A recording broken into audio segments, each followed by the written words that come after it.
templo. É sempre perigoso, agora ouçam bem isso, é sempre perigoso quando as nossas tradições, quando os nossos costumes, eles passam a falar mais alto do que Cristo e a sua palavra. Ouçam bem isso aqui. Queridos, vocês sabem que em Mateus capítulo 15, verso 1 a 9, os fariseus estavam colocando as tradições acima da palavra de Deus. E eles foram criticar os discípulos de Jesus que estavam comendo sem lavar as mãos. Mas Jesus repreendeu a eles no verso 9 e diz: bem falou o profeta Isaías acerca de vós. Vocês me honram com os lábios, mas o coração está longe de mim. No verso 9 ele diz assim: ensinando doutrinas, olha aí, em vão me adoram, ensinando doutrinas e preceitos de homens. Eu quero que a igreja me escute muito bem hoje, porque a mensagem ela trata disso. Há coisas que nós estamos honrando na igreja que elas são menos, elas estão abaixo de Cristo e nós queremos colocá-las acima de Cristo e da sua palavra. E nós não podemos fazer isso, porque senão a nossa adoração e o nosso culto não vai ter valor nenhum. Vocês sabiam, quando nós atentamos para a própria palavra de Deus, lá em Atos 7, eu não anotei isso, mas eu quero dizer para vocês, o próprio Estevão, ele diz assim: vocês estão adorando o templo mais do que a Cristo. Mais do que a Cristo. E ele vai ser morto por causa disso.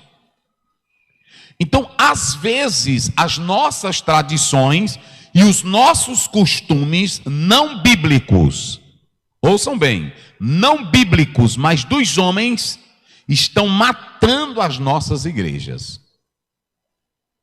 Eu gosto da Bíblia e de ficar com a Bíblia. Tudo que eu vou falar, o que eu vou pregar, eu gosto de saber se está na Bíblia. Mas olhem para cá, não é apenas saber se está na Bíblia, porque tem gente que usa a Bíblia até para matar. A questão é eu saber, pela direção do Espírito Santo, saber interpretar a Bíblia hermeneuticamente e exegeticamente. A Bíblia, ela tem a linguagem figurada. A Bíblia, ela tem a linguagem literal. A Bíblia, ela tem passagens que foram escritas para o tempo lá, que não vale para cá, mas que tem um princípio naquele ensino. Vocês entenderam? A Bíblia, ela é tão linda, ela é tão importante, até na lei. Tem irmãos, eu vejo aí na internet, o pessoal pregando, dizendo: olha, a lei, quem estava debaixo da lei, estava debaixo da maldição. A lei do pecado, gente. A lei de Deus, ela é boa. Paulo nunca disse que a lei não prestava. Ele disse que o homem não conseguia, pela sua força, cumprir a lei. Pádua, ser justificado porque no Velho Testamento eles queriam ser salvos pela lei obra. Ora, se eu disser que a lei não presta, eu estou dizendo também que Jesus não presta. Porque Jesus disse assim: a lei de mim testifica. E quando você vai para João 1,17, a lei foi dada Mas quem foi que deu a lei para Moisés? Foi Deus. Quando a Bíblia diz a letra mata, não era a letra da lei que veio de Deus, era a lei do judaísmo legalista. A lei é chamada de Torá. Torá é a lei divina. Quando você abre a sua Bíblia em 2 Timóteo 3,16, que diz assim: toda escritura divinamente inspirada, ali é uma referência a todo o Velho Testamento. Quando Jesus disse em Lucas 24, a lei testificou de mim nos profetas e nos salmos, era o Velho Testamento, é a divisão da Bíblia hebraica, a Tanakh. Então tem muita gente que está falando errado, que a lei não presta. Eu vou só dar um exemplo aqui para vocês. E essa é uma tese que eu estou desenvolvendo no doutorado de teologia, a hermenêutica bíblica e espiritual de Paulo. Tem pessoas que dizem assim: o dízimo era no tempo da lei, não tem necessidade hoje. E eu estou provando nessa tese que tudo que Paulo escreveu da teologia dele, da exegese dele, é do Velho Testamento. Não tem quase nada para você desprezar do Paulo que ele não usou do Velho Testamento. Quando ele foi defender os obreiros, olhe para cá, quem é contra isso? Paulo diz assim: atarás a boca do boi que debulha. Ele disse: não, senhores. E quem sustentava os sacerdotes e os levitas no Velho Testamento? Quem era? Era o dízimo. E se você analisar, quando Paulo diz digno é o trabalhador do seu salário, ele não está falando de trabalhador normal, ele está falando de trabalhador cultual. Ou seja, ele está ligando com a mesma ideia do dízimo que sustentava os obreiros ou os sacerdotes do Velho Testamento.